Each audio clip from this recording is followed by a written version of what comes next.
Hey everyone, welcome to the Hustle Faithfully podcast where determination meets devotion. You can find us on all streaming platforms at the link at www.hustlefaithfully.com. Today we are going to be talking about perspective. What does that word mean? Perspective. Well, to me, it just means the way that I choose to see, or the lens that I choose to use to see the things that I see. You know, that's just a basic explanation of how I see perspective. Mm-hmm. I tell people that perspective is reality. Mm-hmm. Now, to go a little bit deeper in that, Mm-hmm. that does not mean that it's the reality of the world. That does not mean that it's the reality of anybody else. But the way that you see something, anything, is true for you. Mm-hmm. Whether you drive by a hospital and you look at it and you love that place because your child was born there, Mm-hmm. or you drive by the same hospital and you hate that place because one of your loved ones passed away there. Mm-hmm. It's all perspective. It's the same building. The building really has very little to do with it. Right. It's the way that you see that building. Is it a place of birth and beginning? Or is it a place of death and ending? Mm-hmm. But how you see something and how you relate and how you internalize it says everything about whether you're talking about a hospital or anything else. It is all about your perspective on the subject. Yeah, I agree. I mean, and the thing is, the one thing that I'll say is, I've always drawn a line between, and I'm saying this because I heard myself when I gave the initial definition, a line between perspective and perception. Mm-hmm. Now, I think we started talking about perspective, didn't we? Mm-hmm. Okay.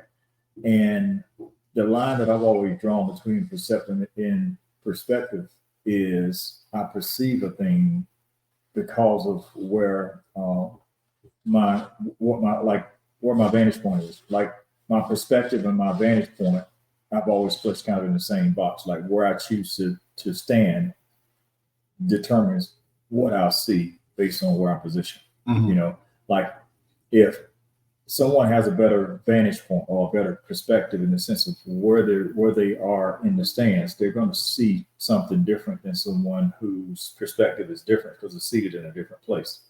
And based on where they're sitting, their perception of what they're seeing is going to be different because they see it different. You know, and that doesn't mean anything that's happening on the field is happening different. Right. That just means because of where I'm sitting, I see it different. And so I'm going to respond to it different. I'll talk about it or explain it differently because of that. And I only bring that up because I talked before about whether it's with my wife or with other people about perspective and perception. And if I'm already predisposed to see a thing a certain way, like we talked about things like race. If someone is already predisposed to believe that everyone around them, they got this predisposition that everything around them is racist. Because of where I choose to sit, I'm going to perceive everything as racist. Right. You know, so that's kind of where I'm coming from with that. But I just said that because after I heard what I said initially, I wanted to make sure that for myself, and as we continue this conversation, that there was a line in the sand drawn between perspective and perception, at least for me. And that's very true. There is a real line, and there's a line drawn because of life experiences at times. You know, for me, and I keep saying for me, because I can't see something for someone from a point of view that they have. If my point of view is different, I can't see it the same way they see it and feel it the same way they feel it. But what I can do is go in with the idea that me and you're talking about something. We see the same situation and we both are explaining it. You'll say what you saw. You'll describe it. And I said, no, that's not what happened. Mm-hmm. Like, you're adamant that is what happened. Why? Because it's what you saw from where you were sitting. Well, when you're talking to someone about the same situation, you can both describe it differently and both be right because you saw different elements of it. So for me, my job, in order to have a better, fuller view of what happened, is to listen to you as if I know nothing. So I'm going to take what you're saying and listen to it and add it to what I have. So I got a clearer picture of everything that was going on at the same time. So I'm like, okay, now I know what I know because of what I saw, but now I know what I didn't know because of what you saw. So now when I talk about the situation, I give a fuller understanding, or I have a fuller view of what happened, so I can properly articulate it to someone else about the events that took place. So it's better to go into a situation where you understand that your vantage point or your perspective isn't the only one, even though your perception of the situation is your only one. So that's it is important to understand that yes, there is a line, but that line does not need to be one that's drawn in the sand as if it's absolute. That's just where you are, but that doesn't mean there isn't another side you have to take into account. Right. Absolutely. I've oftentimes heard that there's three sides to every story. There's person A side, person B side, and then the truth. Said differently, there's some truth and a little bit of lie from both parties to come up with the ultimate story. For that same reason that you're talking about, is you see it differently. I've had conversations with my ex-wife, actually, and she would say this happened, and I'm like, no, that did not happen. Now, who was right? Maybe both of us, maybe neither one of us. It's just in the way that we saw it, and in the way that you perceive things to happen. Again, like we said, it is real to you. So how do you turn this into real life when you're going through something really hard? Whether you have a relationship that's failing, a business that's failing, a job that's failing, whatever. How do you incorporate what we're talking about right now into real life to make it practical for the listeners and the viewers? Well, I think the best way to go about life is to not to go through life with the idea that I know everything. Because when you go through life as if you know everything, you become more brick than sponge. And one of those things where if I'm a sponge, I can absorb, I can receive, and then I can intentionally wring out in areas of my life, whether it's with a child when I'm pouring into them, it's with my spouse where I'm pouring into them because I absorb and I'm learning and taking things in and I'm sharing it. But the thing about someone who becomes a know-it-all, there's two things that you can do with that brick. You can use it to build walls, one that keeps people out and keeps you in. You can also use bricks. That's the third thing. You can use bricks to build a foundation that you can build on because of what you know. Because knowing things isn't a bad thing. Knowledge isn't bad. You can build things like a foundation to build things on. But also you can misuse a brick and you can bash somebody against the head with it. You can throw it and break a window. That's not what it's supposed to be used for. But you can misuse it, in a way because of that's we have a choice to do that. We have the ability to be able to misuse something. But what I was saying, bottom line is, if someone is a know-it-all, then you can be in a place where that knowledge that you have can either help you and those around you, or it can imprison you, or it can alienate others from you, or it can hurt other people. So if I'm going through life and I want relationships to be healthy, because we talked about this before in another podcast that we had, another episode, that you can't get life right if you get relationships wrong. So how do I get relationships right if I'm in a bad relationship with others because I'm in a horrible relationship with myself? Because all I know is what I know. And I place a lid on my ability to function in healthy relationships because my perspective, my vantage point is the only one I have on whether to accept. Anyone else's, I reject as wrong. Even if you tell me that this is who you are and this is what you do and this is how you feel, because of my perception of you, my vantage point, how I choose to look at you, I know what I've seen in you. I know what you've done. So in my mind, despite what you're telling me about you, I know more about you than what you're telling me about. Right.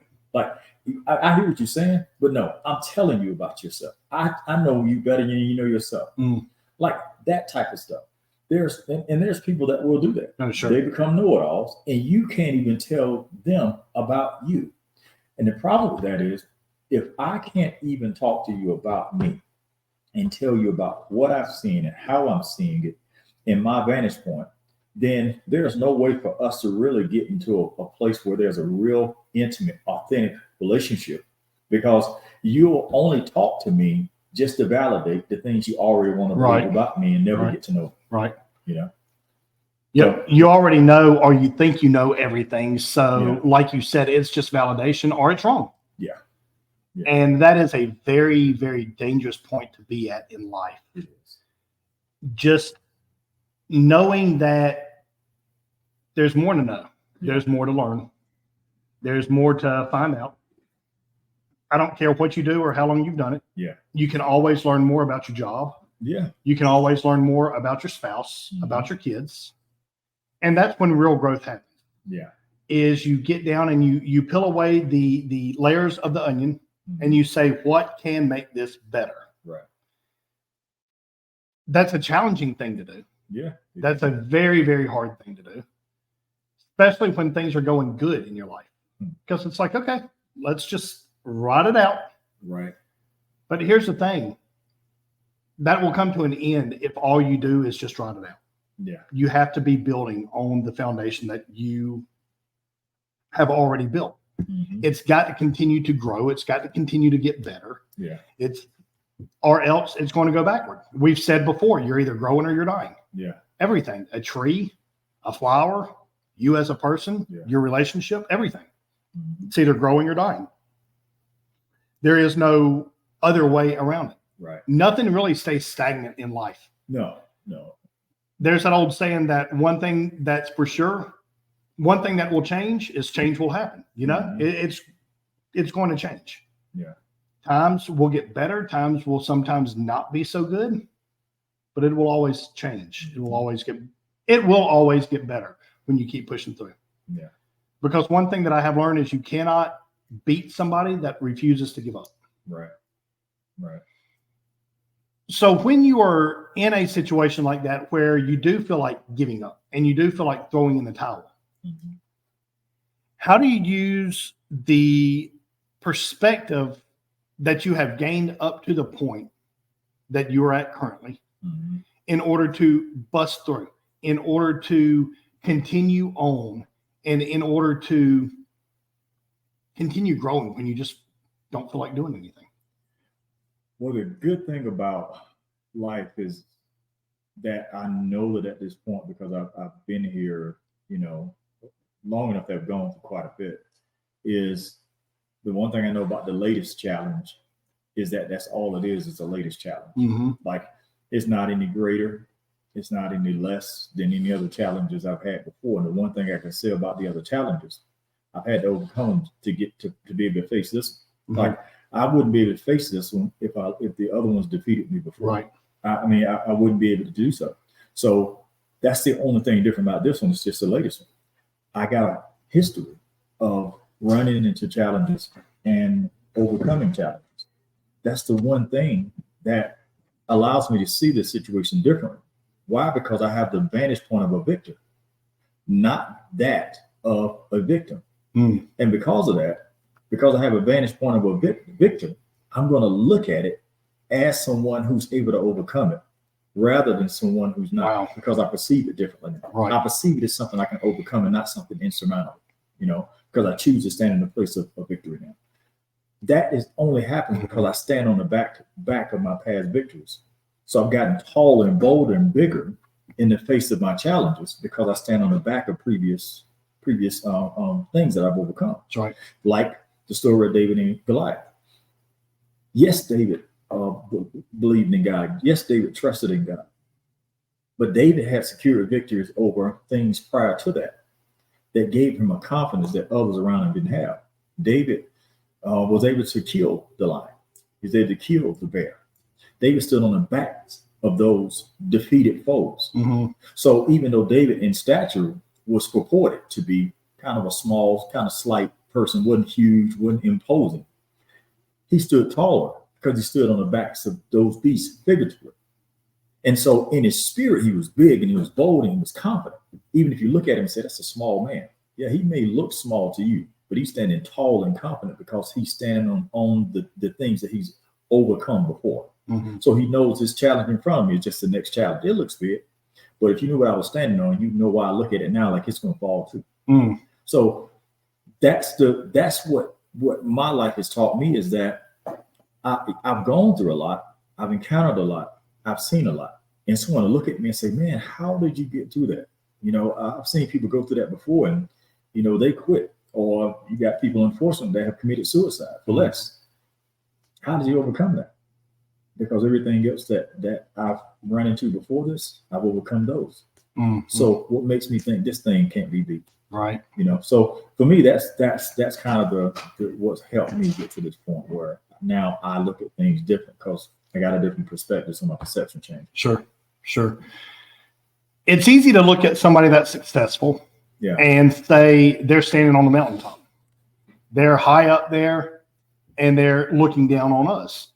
Well, the reality is that every successful person, you, me, everybody else that we know that has had success in any endeavor in life, they seem to be on an elevated mountaintop. Mm-hmm. All that mountaintop is their past mistakes and their past victories in challenges. And you think that it's just like everything worked out perfect for them. However, unless you've walked in the shoes of the people, you don't know what they've been through to achieve what they have achieved. You don't know what they have gone through in order to keep pushing and to keep going. And so that mountaintop, yes, it gets bigger and bigger, but it's also one victory over the bear in your story. Right. It's also one failed attempt at doing something, but instead of saying, you know what, it defeated me, you get up, you get on top of it, and you win. Right. You can see it from another vantage point because you're elevated a little bit, and so it looks completely different. Yeah. You know, what does land look like when we're down here walking or driving? You don't see very far in front of you. Right. Go up in an airplane, you can see the entire state of Rhode Island when you're flying over it. Mm-hmm. And it's all about the vantage point. It's all about where you're seeing stuff from. It's all about what you have experienced. Mm-hmm. I love to see successful people. I have one mentor right now that he will let you know. He says, I've been to the place to where I've had a lot of money, and I've been to the place to where I've been broke. It can all come and it can all go really quickly. But when you will not quit, when you will not give up, when you keep pushing, it will come back. Right. A wallet once expanded can never contract. Mm-hmm. And it's interesting to see somebody like him because I've been around him really in depth for a couple of years now. Right. And in my opinion, he was struggling a couple of years ago. Mm-hmm. I really do believe he was struggling a couple of years ago. Now, looking at stuff, success leaves clues. You can kind of look and see when people are doing well and when they're really struggling. Right. Sometimes it's not always obvious, but somebody like him who lives a flashy life, it's kind of easy to tell. But the thing is, he was able to rebuild quickly because of the previous successes that he has had and also the previous defeats. You know, we can't just look at the successes and say, well, that's what builds us. Yes, they do help build. Yet, the failures help build as much, if not more sometimes. You know, when you get beat down and when you feel like you're at your rock bottom. We had a guest on this podcast recently, Dr. James Dentley. He said, if you build a firm foundation, you don't hit rock bottom. You hit rock foundation. And that hit me like a ton of bricks. Yeah. Because the more elevated that you get, you can fall. You can fall. Yet, if you are at a 10 and you built your foundation up to a 6, you're not falling all the way down to 0, which would be a rock bottom. Right. And that's really in depth when you think about it. I was having a conversation with somebody recently, and I told her, I said, you know, there's challenges in my life right now. And I said, but there's nothing to be embarrassed about. Right. I said, I have built things. I have built things before I turned 40 that most people never build something of that stature in their entire life. So I had it leave. But the beautiful thing to it is once you experience something, you have a blueprint on how to get things back. I'm sure you've heard the term that you take all the money from everybody in the world, you distribute it evenly between everybody. Within, I don't remember how many years, within just a few years, it will be back in these same hands. That's because you start learning things. You start learning from your successes. You start learning from your victories. You start learning from your failures. And you keep building on them, and you keep increasing, and you keep building that mountaintop. And you get to a point to where even when you're knocked down, you're still elevated above what most people can ever even fathom. Right. At the time of recording this, Elon Musk purchased Twitter this year. I think he paid $44 billion for it. As of this moment, I haven't heard anything too terribly good about the sale of it. I mean, as far as financially. Right. Yet here's the thing. Let's say that it collapses, and it's not going to collapse. I'm not concerned about that, but just for argumentative sake, let's say that it collapsed. He loses $44 billion. How many more billions of dollars does he have to still sit on and to still build other companies with? And that's the thing is he built one company, he sold it, and 50% of that money he put into another company. And then he just kept building and kept building and kept scaling his businesses. That's what it's known as. Yet when you do that and you go into things with the proper perspective of what you're really shooting for, what you're really aiming for, and you refuse to quit, it's impossible to beat somebody that refuses to quit. You might get knocked down. You might have those times where you throw your hands up in the air and say, you know what, screw it. I'm done. I'm not doing this anymore. Okay. Yeah. But then you dust yourself off, you get up and you go do it again. You have to, and that's why it's important to, when you talk about mindsets and the importance of having the right mindset is akin to having the right perspective, because then it gives you the opportunity to see things differently and to interact with it differently and to create something different. Yep. And even when it comes to something like failures, I had to change the way I saw failures. One, I had to recategorize things that were once looked at as failures that were not actually failures, and determine for me what a failure was. And what I determined for myself is it's only a failure if, one, I failed to learn anything. Right. If I did not learn anything from this, it is an absolute failure. Or if I choose not to do something that I can do, that I should have done, that I had all the resource and ability to do, but I chose to not do it, that's a failure of massive proportions when you don't do the thing you can do, the thing that you should have done, that would have created whatever it could have created for you, your family, whatever, and you didn't do that, that's a failure. But for me, anything that I do that doesn't turn out the way that maybe I thought it would turn out, or the way other people thought it would turn out. Someone would say, well, you failed at that. So, no, I didn't. I actually learned how to succeed. Right. That's what I learned. Yep. I didn't fail. Now, if I'm learning all these lessons in the midst of this thing not working out the way that I wanted it to, how could that be a failure if these tools or these concepts or these principles that I got from this allow me to build this business that grows to be the largest of its kind in the world? Was that really a failure? No, it wasn't, because I learned the basic tools and building blocks that became the foundation for my success. That's right. It was a stepping stone. Yeah. So that's why it's important to not always categorize something that didn't work out right as a failure. If you took things from it, these bricks from it, that becomes the bricks in your foundation for the success that you'll build on what is perceived to be a failure. Yep. Fail. F-A-I-L. First attempt in learning. Like you said, so long as you learn something from it, you didn't fail. No. And you put it into practice. You do something with it. Yeah. You can learn, but if you do nothing with it, It's really not going to do you that much good. Yeah. You know, I love going to seminars. I love going to stuff like that. There are people, there's a specific term, I don't recall what it is, but there's a specific term for people that just live at seminars. Yeah. They go to this person, then a week later they go to this person, and that's just their life. My thing is, you're accumulating all this knowledge. What are you doing with it? If you're doing nothing with it, is it really doing you that much good?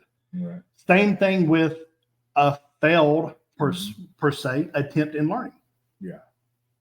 If you don't do anything to fix it, you could have learned, but you're not doing anything with it. It was a failure. Yeah. Now, when you learn and you enact something with that, man, that's success. Yeah. That's success. You've got to take each step along the path, take each step along the journey. Everybody wants everything to go quickly, to go immediate. My wife has just started a business a little over a year ago. And there's times, and this month is one of them, where she's disappointed about the sales. Thanksgiving does not help out with sales of school products. But I have to let her know, I'm like, look at your numbers from last year. Compare them. You're doing great. And she said, yeah, but it's not going as fast as I want it to. Do they ever? Right. Somebody starts a business, you want it to be making X amount of dollars within, the first week. Most don't. Right. Now, if you've been a dog groomer for the past 15 years and you have an extensive list and you start your own mobile pet grooming company, yeah, you might go into business day one with your roster completely full. Right. That's not most businesses. That's very few businesses. Right. Most of them take time. What is it? 85% of businesses fail within the first 5 years. Yeah. It's because they generally don't take off that quick. And then of those, 85% fell within the next 5 years. So that leaves you at what? A single digit percentage that lasts 10 years. Yet when you take a little bit from here and a little bit from there and you put it all together, you're unstoppable. Yeah.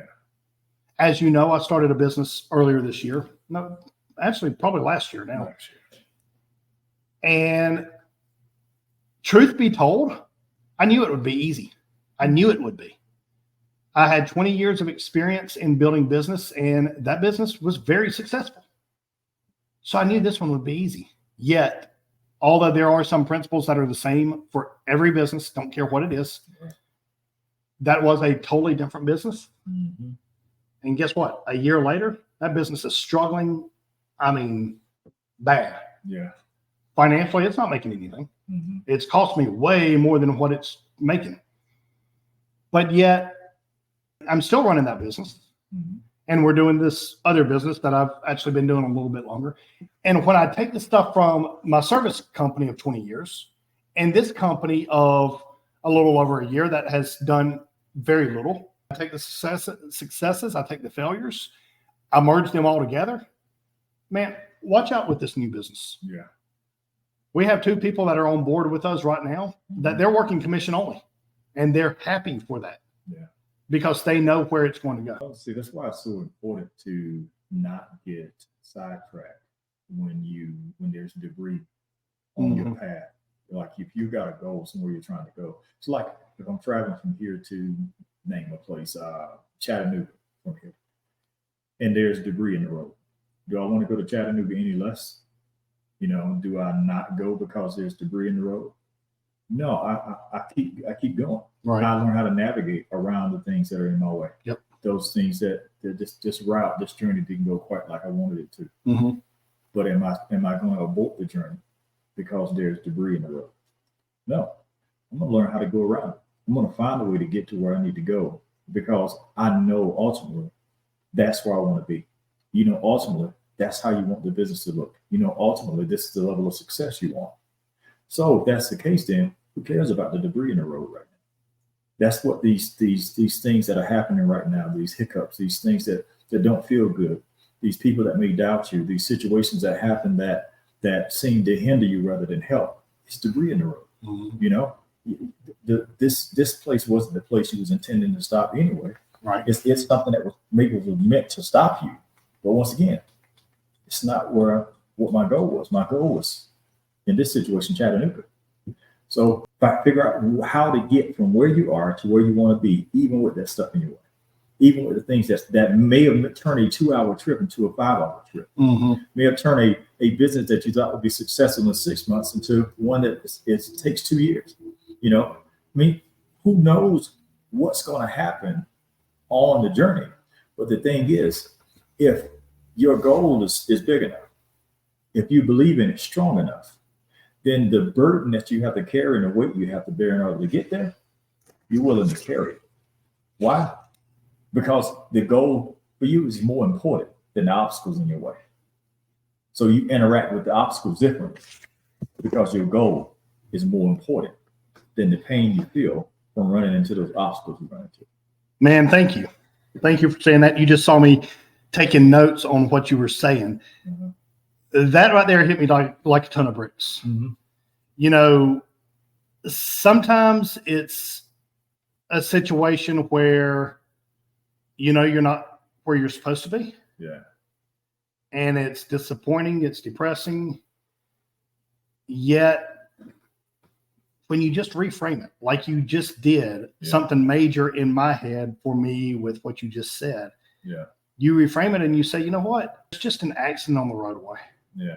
Just take the exit, go around the accident, and still get yourself to Chattanooga. Yeah. That really was extremely deep for me at this time in my life, because it's like I've hit some debris in business. I've hit some debris in life. And when you look at it seriously, as simplistic as what you just put it out, it simplifies the whole everything. Yeah. It just simplifies everything. Yeah. And when you're caught up in the actions, when you're caught up in the situation, when you're caught up in the perceived failure, it's very, very easy to overcomplicate it. Man.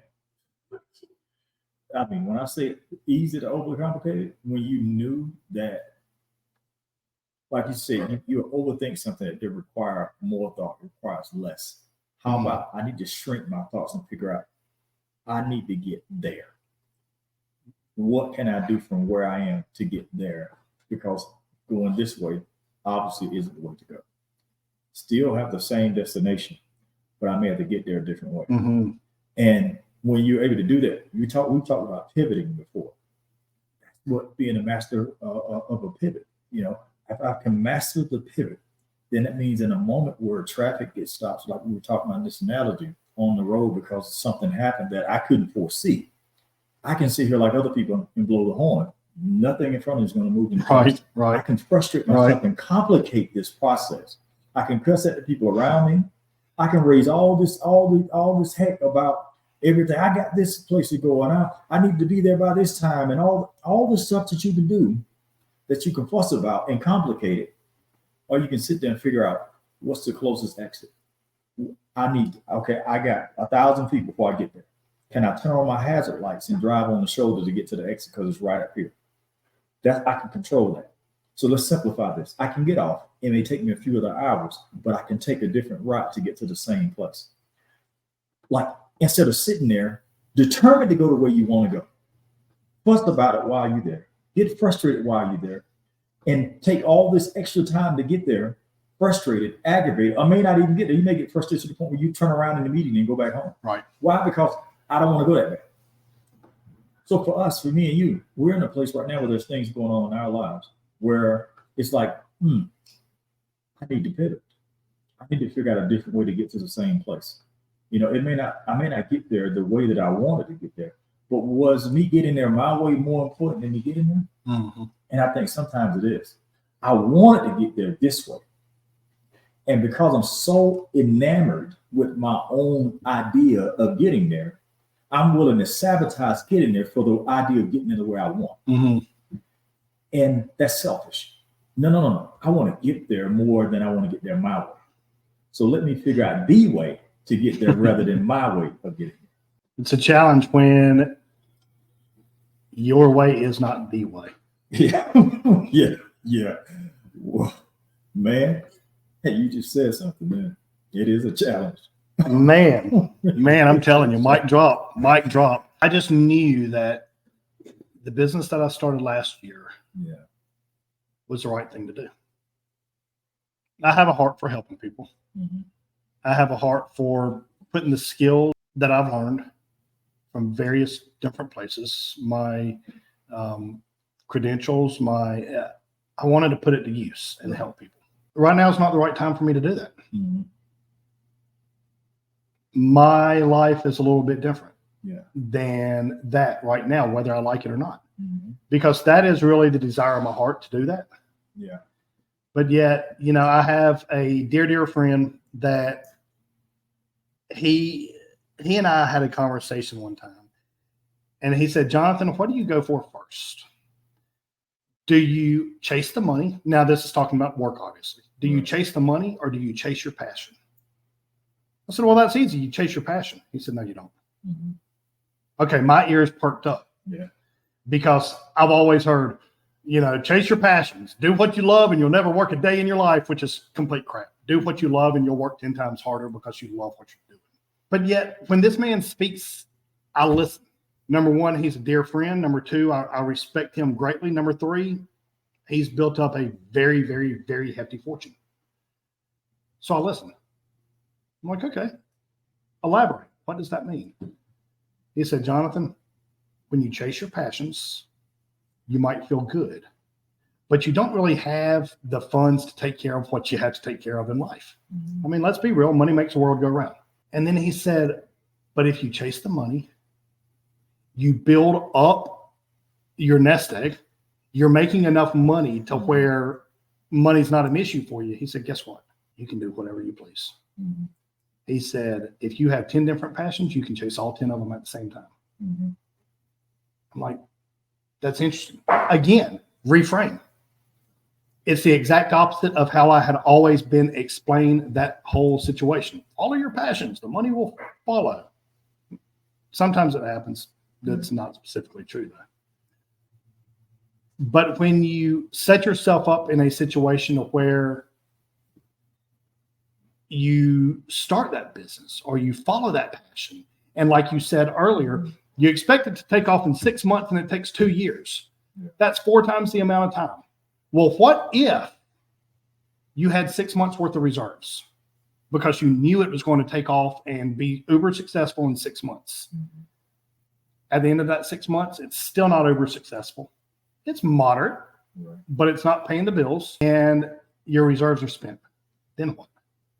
But in the opposite, if you are financially flush, and that doesn't mean you're uber rich. Right. That just means you're good. If that business takes 6 months, if that business takes 2 years or 6 years, if it's your passion project, you know what? You just keep on. And then you turn around and you look and you say, wow, that didn't take that long. Yeah, it did. It took 10 times the amount of time you expected it to, but you enjoyed it and you didn't have the stress all along the way. What's the debris? What's the accident on the roadway? Man, I'm telling you, that really hit me. You said on another podcast, you said this is a layup. Right. You're not at your final destination. It's just a layup. Yeah. Which in all reality, that's the exact story that you just told. Yeah. One was in the air, one was on the road. Yeah. But it's the same story. Mm-hmm. When you told the airborne story, yeah, I also took notes on that. Yeah. Because it oversimplifies an overcomplicated subject in my head. Yeah. And when you had the perspective to be able to simplify that stuff, man, you hit the ground running. You absolutely really do. You absolutely do. I mean, because sometimes the biggest obstacle, my biggest obstacle that I've had on my road to success has been me. Mm-hmm. I've been looking around at everything else and trying to figure out what needs to go and what do I need to get out the way or who I need to cut off and this, that, and the other. Not realizing that, the biggest obstacle that I kept running into, no matter which way I turned, I could reroute. I could learn how to pivot. But if it's my pivot, I run into the same obstacle. Trying to figure out whether I'm pivoting wrong. No, it wasn't my pivot. It was my person. It was me. That was the problem. I just turned and run into me again. Wrong thinking, wrong belief. not enough skill in the area where I'm wanting to be skillful or I need to be skillful, not the right relationships, not enough integrity in this area, unintentionally, not able to maintain my position in this place because of my perceived deficiencies within myself. Right. I don't believe I can do this, Mm-hmm. but I'm in a place where people are requiring me to do it. And because I don't believe I can do it, I don't do it, Mm-hmm.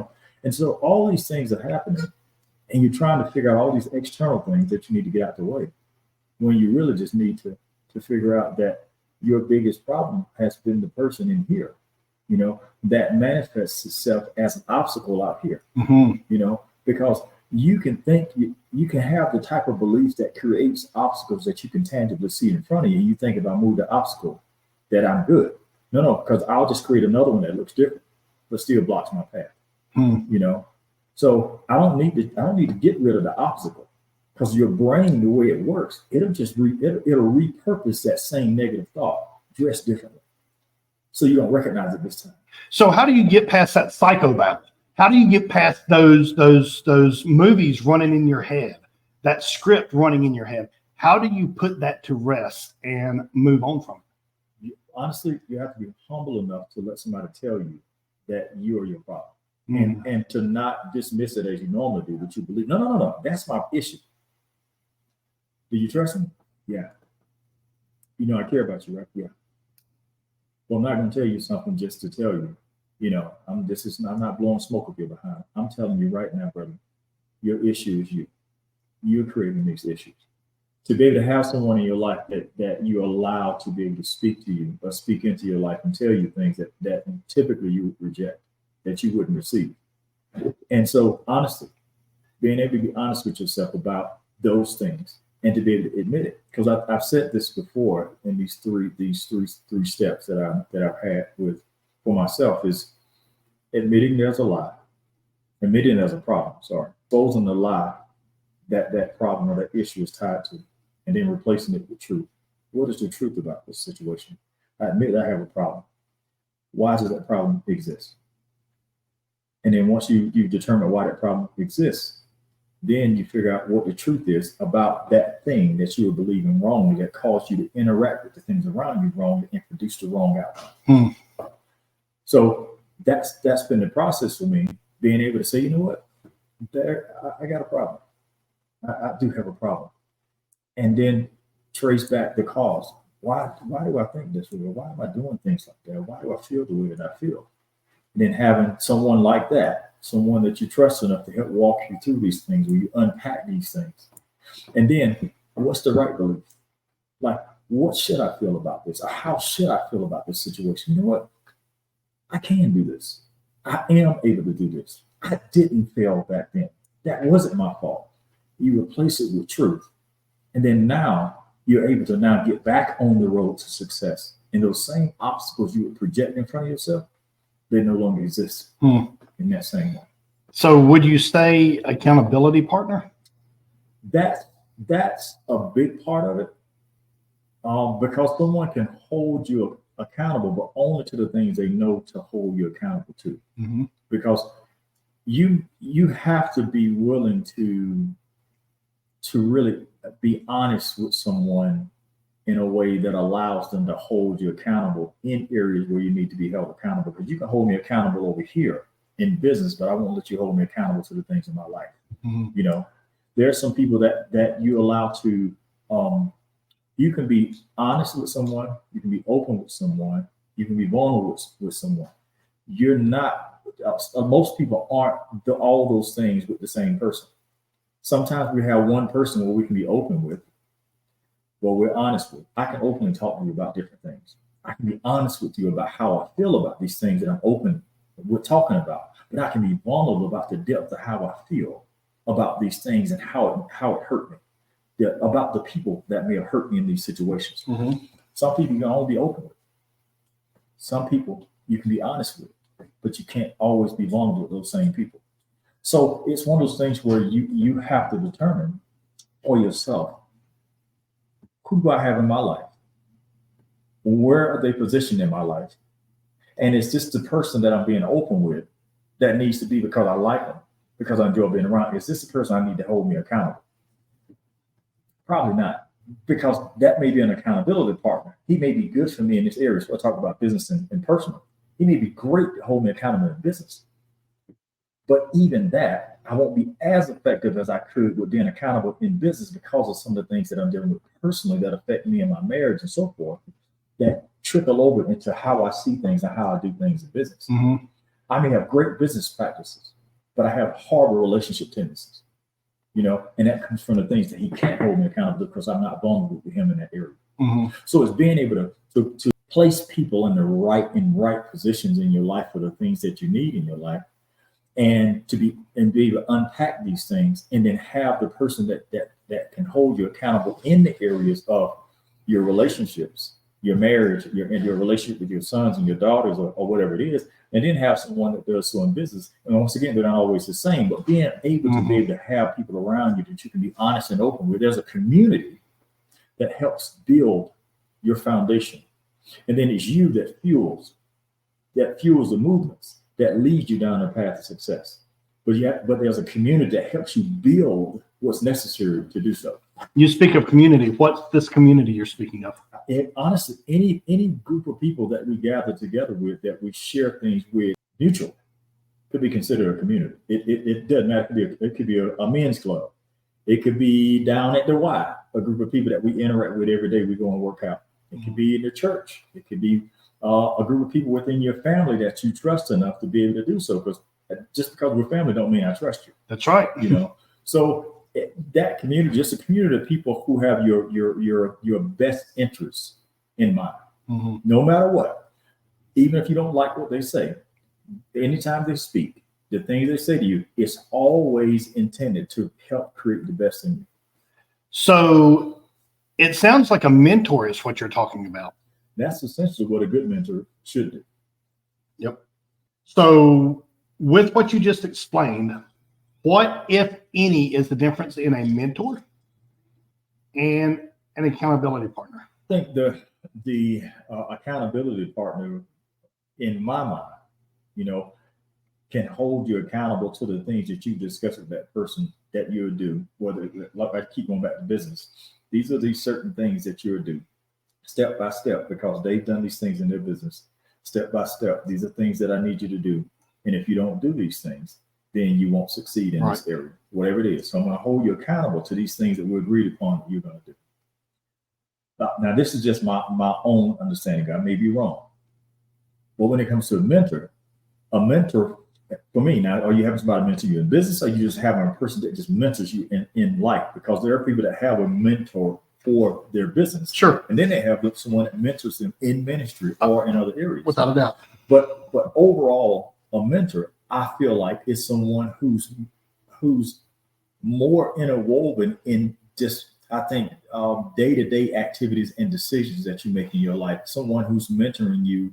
Because when I say, if I have a mentor, it's someone that's going to mentor me in things in my life as a whole, because it's somebody who I look at and they are a template for not exactly how I want my life to be, or model for how my life could look. If I follow after some of these things that they're doing, and they're willing to help me through the processes that I run into that help me recreate or produce the things in my life that are similar to what they have, but are different in the fact that it's my life. So I think a mentor for me would be someone who's a bit more interwoven in your life, rather than someone who's tied specifically to a certain area of your life, where they hold you accountable to these certain things in this area. But that's just like I said, they may be one and the same, but it's just my own perspective of how that looks. You said you find these in communities. You can find these on a podcast such as Hustle Faithfully. Mm-hmm. You can find it in groups like Thought Provoking Change. Right. How careful do you have to be about who you let mentor you or who you let be your accountability partner? Everybody's the same, right? Like, there's no way that you can trust any and everybody with every area of your life. Right. Some things is way too important. Like, I know some really good mechanics who are good with working on engines, working on the different hoses and wires and all that stuff. They can take it apart, rebuild it, do all the things they need to do. They're used to taking things apart and fixing things and putting them back together. The concepts are similar, but I couldn't trust that same person to open me up Mm-hmm. and work on all my tubing and Right. wiring and all that stuff and put me back together just because they're good at doing the thing that looks similar to that in another area.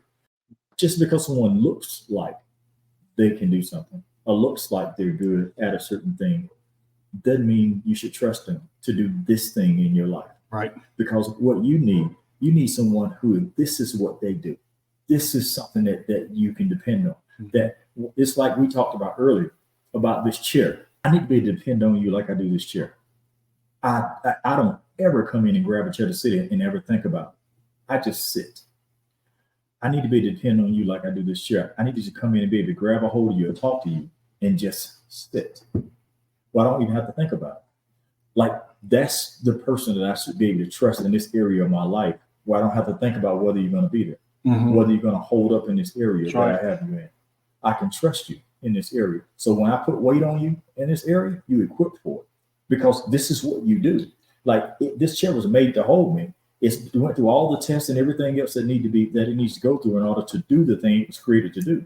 So if this is the area that you are in my life, I need to be able to come to you and go to you in a way where I know you have all the equipping and you've gone through all the stuff in your life that has fortified you in a way. But when I come in and sit this on you, you're good. You can handle it. Why? Because you've been molded and constructed and formed in a way through your life, and all the fire and all the things that you've gone through. But you got to go through something in your life to be proofed in a way where you're ready to handle the weight of someone else. Yep, no doubt. So you can't trust everybody. To be something, you have to go through something. You better believe it. Yeah. You better believe it. Because we hadn't been through anything. Whew, man, just wait. You're on the cusp of going through something. Yeah, isn't that true? Isn't that true? That is for sure. So success leaves clues very clearly. Like you were saying, you wouldn't go to a business mentor for spiritual advice. Right. Or vice versa. Right. And maybe they do fit both molds. You got some that do. Yeah, some do. But it's kind of like saying you wouldn't go get financial advice from somebody that lives under a bridge. Right. Probably not. I mean, could you? Yes. Should you? No. And you could learn a lot from them. Oh, yeah. You can learn from their failures. Mm-hmm. Hey, how did you get where you're at? Mm-hmm. Okay. I want to make sure not to do that. Right. Like we were talking about earlier, success, failures, they're all interwoven so that you can grow. Mm-hmm. If you always have success, then once a failure hits you, you're done. Right. But what about when you feel you always have failures and a success hits you? Right. Then it's like, oh, I could do this more. I can get used to this. Mm-hmm. I can keep going. Yeah. I can keep going. You just find those things that help you grow. And sometimes it is a mentor. I'm all about mentors. I'm all about aligning with the proper people. Mm-hmm. There's also situations that change your life, that make you say, you know what, I don't ever want to go back. And whenever you do go back, whatever that is in your life, you think about that past experience and you say, you know, I want to get there again. Yeah. Now, this is going to seem very materialistic. Mm-hmm. Just forewarning, it is. And that's okay. It's going to get the point home of striving for more, always pushing for more, and aligning with the right people to make sure that your perspective stays right. Several years ago, Kate and I took Jack for his 10th birthday trip. Well, he wanted to go to Las Vegas and Los Angeles. So we went to Las Vegas and spent most of the time there. And then we rented, I'm sure you could probably guess it, we rented a Lamborghini, right, a Urus, so that all three of us could fit in there. We rented a Urus and we drove to Los Angeles. It was a blast. We stayed in the Waldorf Astoria in Beverly Hills. Absolutely beautiful hotel. And when we pulled up in this car, I think they're worth $350,000 now. We were probably in the cheapest car in that parking lot. And that just blew me away. Yeah. Now, what's the point of this? Oh, it's all about material stuff. No, it's not. It's all about the experience to get you to a level like that. And not everybody cares about cars. Not everybody cares about that stuff. I get it. This is just a real world example of what I can speak from because it happened in my life. When you fall from the point of being able to afford that stuff to me, an experience like that helps you want to come back and say, you know what, I can get there again. Right. Again, this is a materialistic type situation. There's far more important things, so don't misunderstand what I'm saying there. Mm-hmm. There's a lot more important things than what kind of car you're driving. Right. It's just a thing of who do you align with to get you to that point. You have your business coach, your business mentor, you have your spiritual one, you have your financial one. Mm-hmm. If you're looking to build a brand on a social media platform, you'd probably get a mentor that's done it. Right. Have somebody that I know has made millions and millions and millions of dollars off of Facebook. Somebody I want to learn from.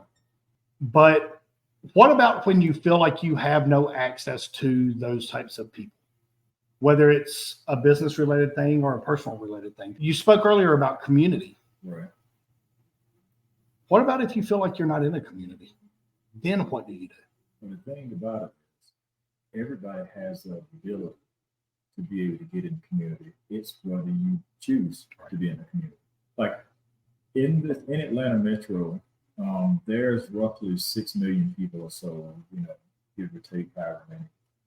You can't tell me that in the area this big, you can't find one person, right? 2 people to be in some sort of community with. Yep. Like that goes back to finding every reason to not do it rather than finding every reason to do it. Mm-hmm. But we can find all kinds of reasons, but just because it's a legitimate reason, does it legitimize as an excuse to use? No. It's a legitimate reason that you have for why you don't trust people and so forth and so on. That's fine. But now is that an excuse you want to use to not go out and find people you can trust? Mm-hmm.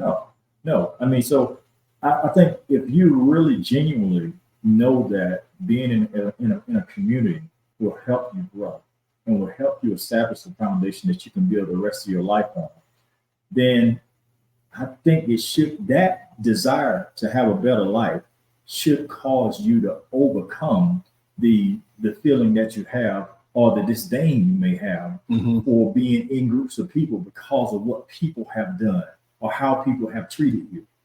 If you're going to have that and you're going to think that, and that's the reason for not being in a community, then you need to go look in the mirror at yourself and say, how bad have I treated me at times? Mm-hmm. How many times have I lied to me where I said I was going to do something and I didn't do it? How bad have I been to myself at times? Who says worse things about me than me? Those are things that we don't typically do. And we'll tell other people or talk about how bad other people are and what other people have done and keep them at a distance, but we lock ourselves in with the line. The one that's killing us mentally, emotionally, sometimes spiritually, at times physically because of the way we eat and we treat ourselves. We lock ourselves in with the line, but it's those people out there that's the problem. So I'm not going to get in community with them. I'm going to stay in here with this thing that's killing me. Me. So it comes down to a choice. How bad do you want your life to change? How bad do you want things to be different? Or are you okay with where you are while telling yourself verbally you're not, but your actions say the very opposite of what you say verbally? Now, I want to change, but your actions say, I don't want to change. I don't want to do anything different than what I'm doing. I'm okay with where I am. So I think it comes down to a choice when it's all said and done. Do you want it? What about when you still feel you can't get over that hurdle? Mm-hmm. Yes, I want different, but I don't care enough right now. How do you push through that? And you say you don't care enough right now. Mm-hmm. The first thing you do, you got to go back to what I was saying before. You got to admit you have a problem. Mm-hmm. You got to figure out why that problem persists. Why does that problem persist? It persists because of something that still is existing, even if it isn't a present reality. It has present symptoms that points to the reality of what happened before. What went on before? There's symptoms. That thing isn't presently happening, but those symptoms right now says that thing is somehow victimizing you presently. Like you got an old wound, but you got new pain. So you're walking around freshly hurt, even though you were injured years ago. Mm-hmm. So it's like, I have to admit there's a problem here. There's something that's happening right now that I got to deal with. There's something happening right now that I got to address, because everything can't be out there. Everything isn't what everyone else is doing.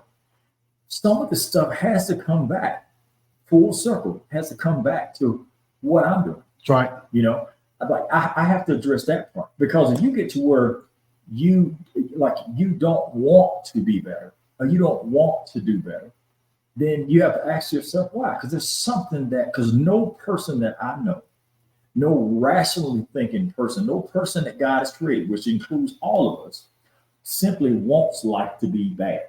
Even the worst person that done some of the most atrocious things, even you point to people like Hitler, as bad as Hitler was, in his mind, he was convinced that doing the things he was doing would create a better world or a better country for his people and all the people around. In his mind, he wanted better, even though he went about these things in the worst possible way. So no one wants life to be bad, even when life turns out bad like that, or bad things happen. So anyone who says, I don't want to do better or be better, that's why. And that's the place you got to start addressing is why. But you can't typically do that alone. You know, an interesting thing through all three of the theories that we have done on perspective right now. Yeah. Something that I found interesting in all the questions I've asked you, everything has really come back around to you have to look internal. Yeah. You got to look at yourself. Yeah. That person in the mirror is where everything stands. Everything that's in your way is right there in the mirror. Yeah. Everything. It's not a lack of fill in the blank. Right. We all lack something. But yet, why can somebody go and do something and be uber successful? You go and you do it and you fail. Well, where's the mindset start at? Where does everything begin at? Everything begins with a thought. Everything. Even the Bible talks about God spoke and bang, it was there. You want to believe in the Big Bang Theory? There you go. It was a thought. And then you build on that thought. Where's your mindset come in? Are you strong enough to push through?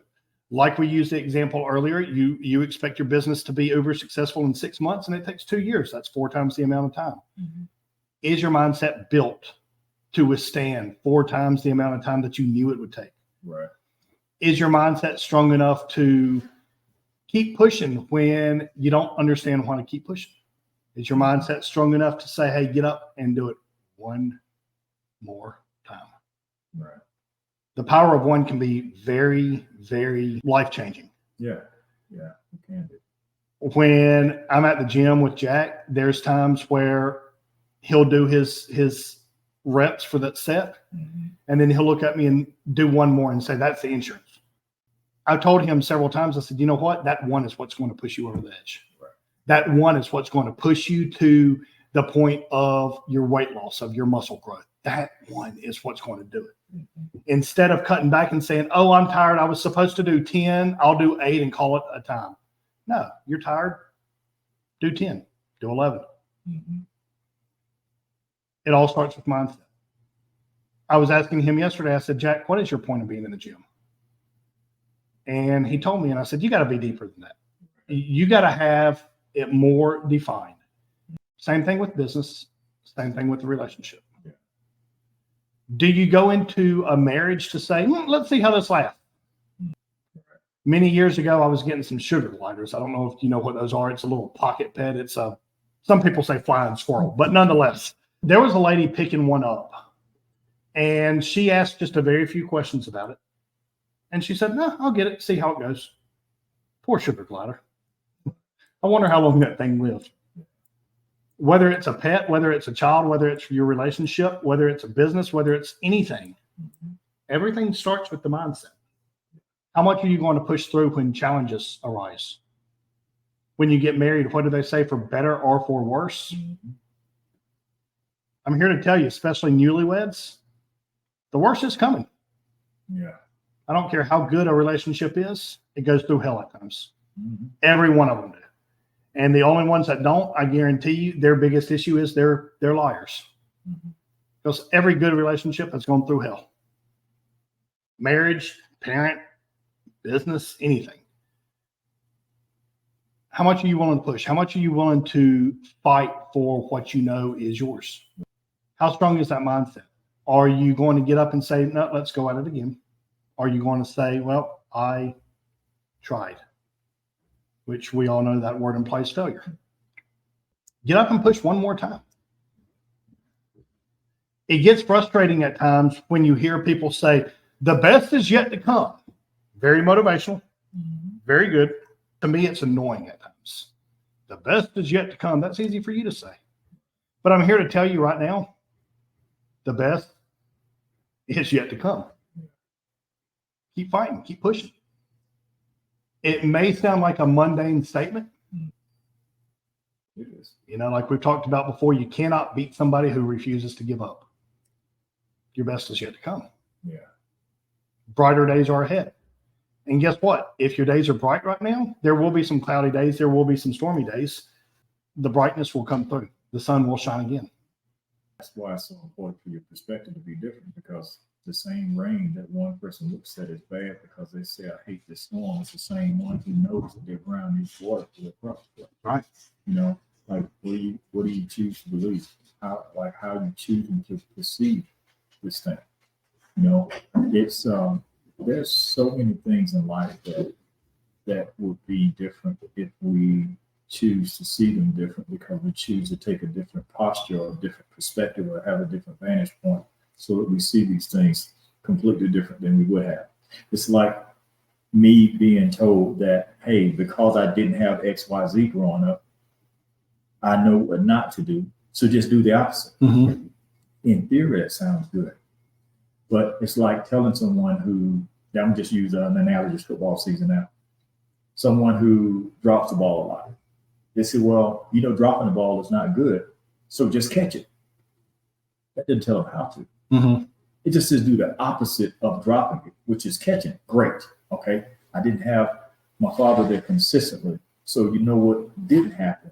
So do the things that you wish had been done, or do the opposite of that. Be there. What does it mean? Like, there are some things in life that you can't just do by doing the opposite. There's most things in life you can't learn to be better at it by knowing what not to do if you never learn what actually to do. Some things you have to know what to do, mm-hmm. because doing the opposite, it doesn't always work. So it's one of those things where, am I positioning myself honest enough to say I don't know? Am I positioning myself when we talk about community to learn? And then am I just running around gaining knowledge without executing and doing anything, or actually using anything that I'm learning? Mm-hmm. Because it's like this cup that I have right here. This cup has the capacity to handle a certain amount of water. There's also a place where I can pour out this water intentionally. You know, I can pour it where I want to do. I can pour it in my mouth without spilling it. At least I should be able to. But it also has the ability to make a mess and overflow. When I pour more in it and don't use it properly, it can cause issues and mess up everything around me, because it overflows unintentionally rather than me pouring it out the spout intentionally. Knowledge can be that same way. I'm just running around gaining knowledge, and I'm just getting all this stuff in here in my head, and I got all this information. I'm not pouring it out and using it intentionally.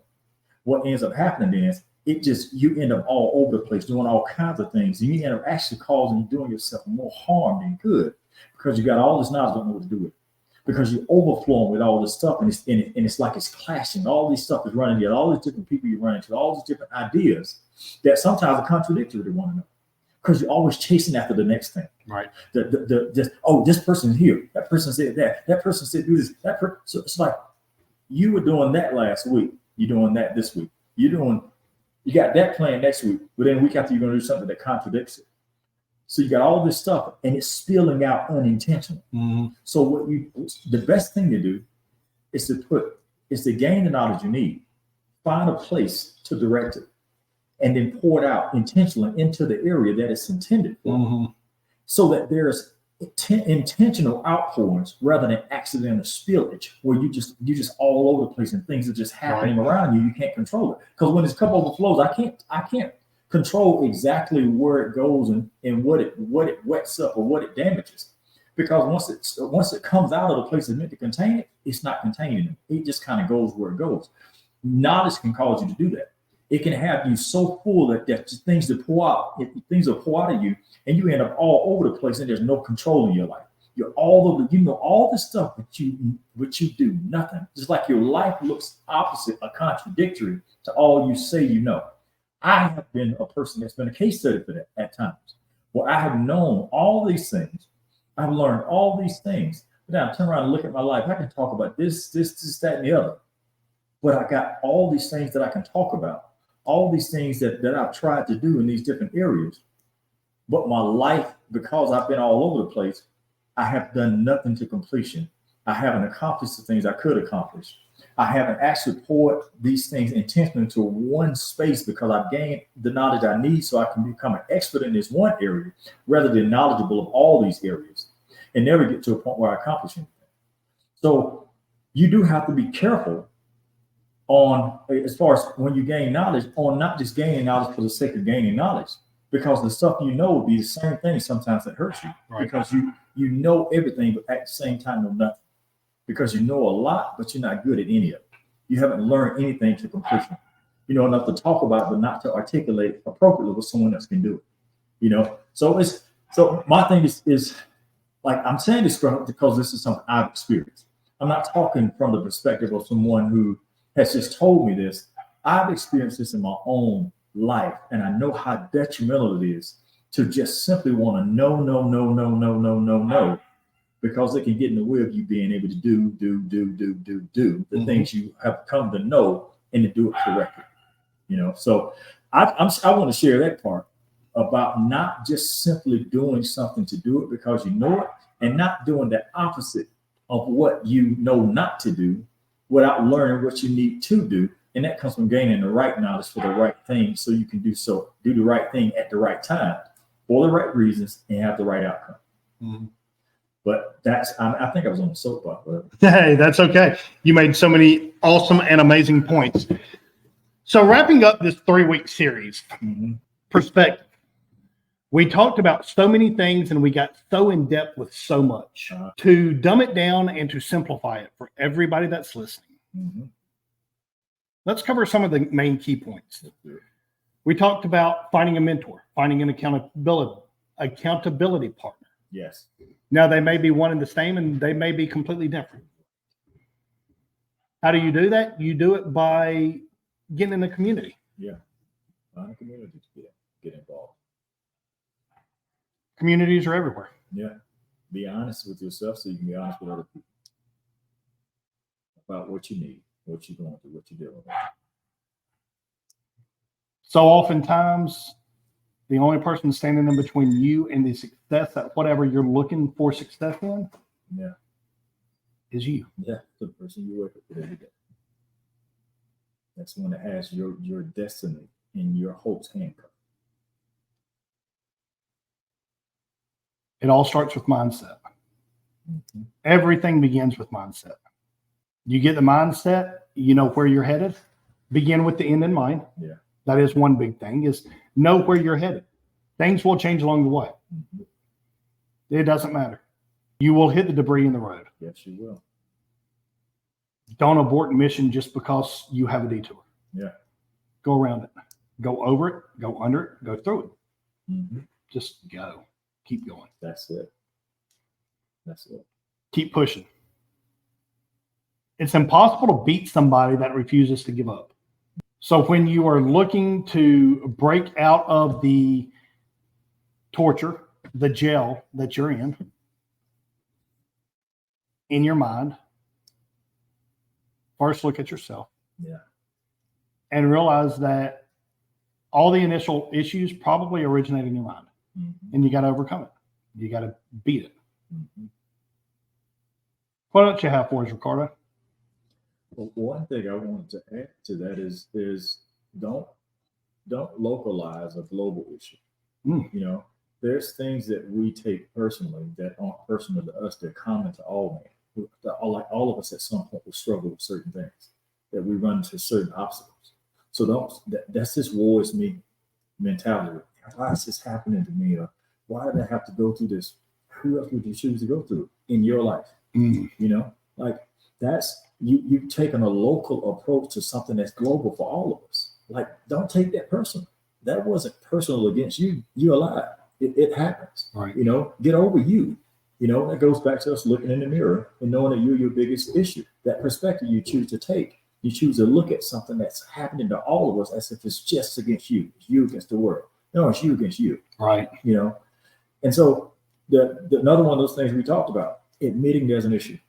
Admit there's a problem. If there's things going on in your life that's persistent and consistent in your life, then there's an issue that has existed prior to the situation that brought life to it or brought light to it. There's something that's already been here. And this is like a culmination of this, what brought it to a head, where you actually recognize that, okay, this is a problem. Admit you have that issue. Identify the lie that you're believing that causes you to have these issues that's symptomatic of a deeper problem.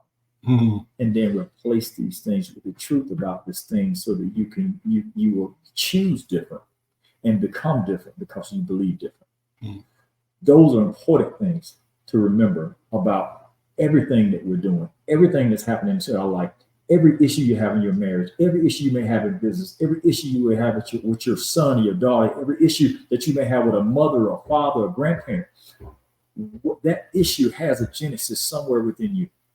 Somewhere within you. It may have been an external stimulus that caused the initial issue, but the persistence of the issue only happens because you continue to water the seed of discontent, or the seed that trauma that was planted in you, you water it so it produced fruit.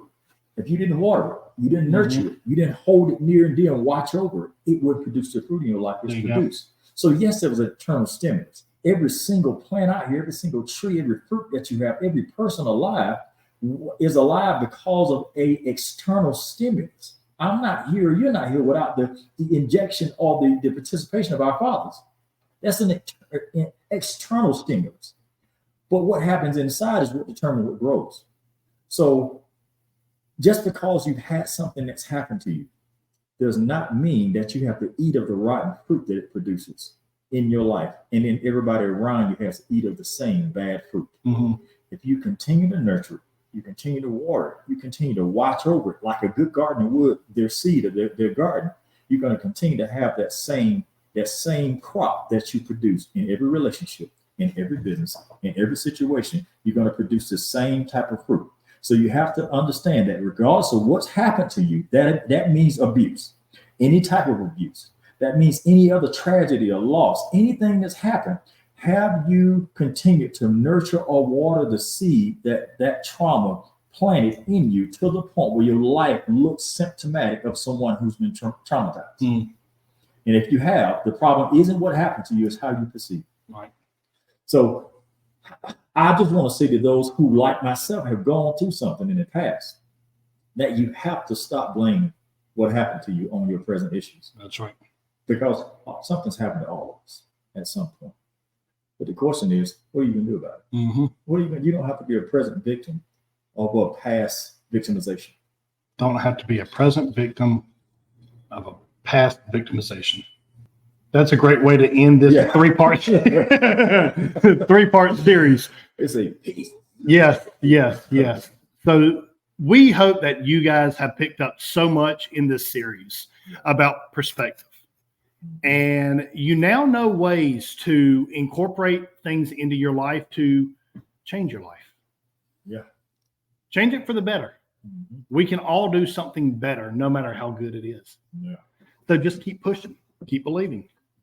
Those thoughts, those dreams, those aspirations, those desires that you once had, water them, give birth to them again, and see to their full grown achievement. If y'all got any questions about anything we've talked about, y'all have some things you want to share with us, there are some topics that you want us to talk about.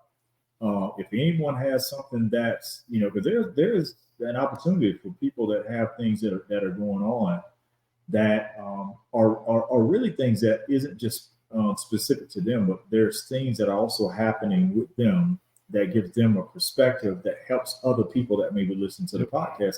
Hey, there may be an opportunity for you to join us on the podcast to be able to talk about it, because Because, like I said, you don't want to localize a global issue. If there's something going on with you, I guarantee there's somebody else that's going through the same. Yeah. So let's help one another. We talk about community. Let's help one another. Let's participate. Let's talk. Let's have dialogue, even if it is in the chat, or whatever it is. Let's do that. Let's make this an opportunity for this community to become a part of your community, so that we can all share in this thing we call life, and we can all get on the same path to success. For sure. For sure. So drop some comments in the comment section below and let us hear from you.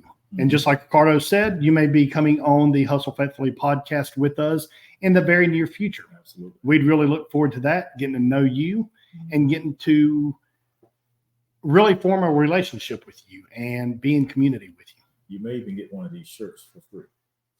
That is not true. We didn't even let me get away with it. Y'all know the story behind these shirts. But yeah, man, I enjoyed it. There was so many nuggets dropped. Yeah. So much stuff that if you just listen and you don't incorporate, well, we hope you were entertained. Yeah. However, our goal is not for entertainment. Our goal is for life change. Yeah. Our goal is for you to realize, oh crap, I've hit the debris in the road. Go around it. And don't complicate it, because it really can be that simple. Yeah. Until we see you again next week, remain blessed and unstoppable. And if you guys are going to hustle, remember, hustle faithfully. Be blessed. Talk to you guys later.